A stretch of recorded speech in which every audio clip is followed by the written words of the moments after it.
নমস্কার বন্ধুরা, welcome to tasty বাইটসে আমার সকল বন্ধুদের স্বাগত। আজ আমি পটলের একটা নিরামিষ রেসিপি নিয়ে এসেছি।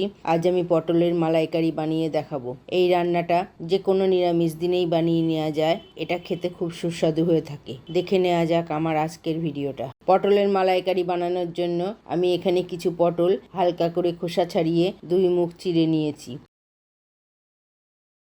এবার আমি পটলগুলিতে লবণ ও হলুদ মাখিয়ে 5 মিনিটের জন্য রেখে দেব।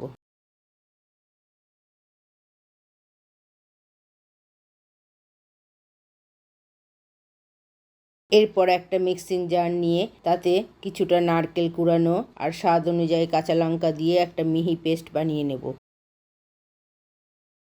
নারকেলটা আমার পেস্ট করা হয়ে গেছে। এবার আবার একটা মিক্সিং জার নিয়ে তাতে একটা টমেটো টুকরো করে কেটে নেব আর দেব 2 ইঞ্চির মতো আদার টুকরো, 1 চামচ জিরের গুঁড়ো, তাতে সামান্য জল দিয়ে একটা মিহি পেস্ট বানিয়ে নেব। পেস্টটা আমার বানানো হয়ে গেছে। এবার একটা কড়াইতে সর্ষের তেল গরম করে নিয়েছি, তাতে পটলগুলিকে এক এক করে ভেজে নেব।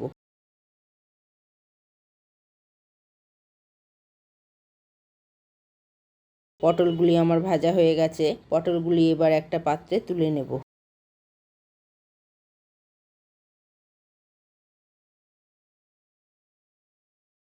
সেই পটল ভাজা তেলেই কিছু গোটা গরম মশলা ফোড়ন দিয়ে দেব।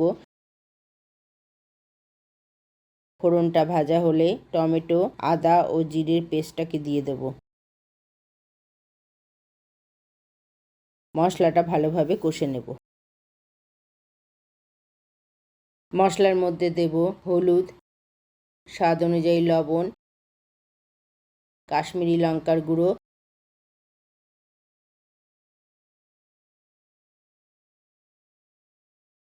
স্বাদ অনুযায়ী চিনি। সব মশলাগুলিকে ভালোভাবে কষে নিয়ে মশলা থেকে তেল ছাড়তে শুরু করলে ভেজে রাখা পটলগুলিকেও দিয়ে দেব।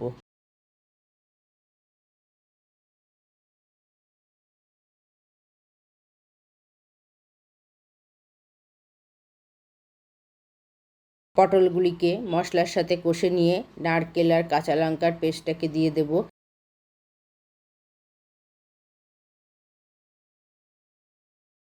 এরপর একটা ঢাকনা দিয়ে ঢেকে মিডিয়াম ফ্লেমে 5 মিনিট রান্না হতে দেব। 5 মিনিট পর ঢাকনা খুলে নেড়ে চেড়ে দিলাম। আমাদের পটলের মালাইকারি অলমোস্ট তৈরি হয়ে গেছে।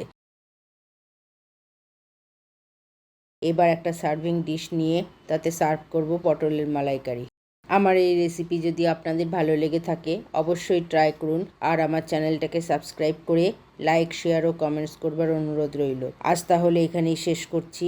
আবার দেখা হবে অন্য কোনো দিন, অন্য কোনো রেসিপি নিয়ে হাজির হয়ে যাব। সকলেই ভালো থাকবেন, সুস্থ থাকবেন। ধন্যবাদ।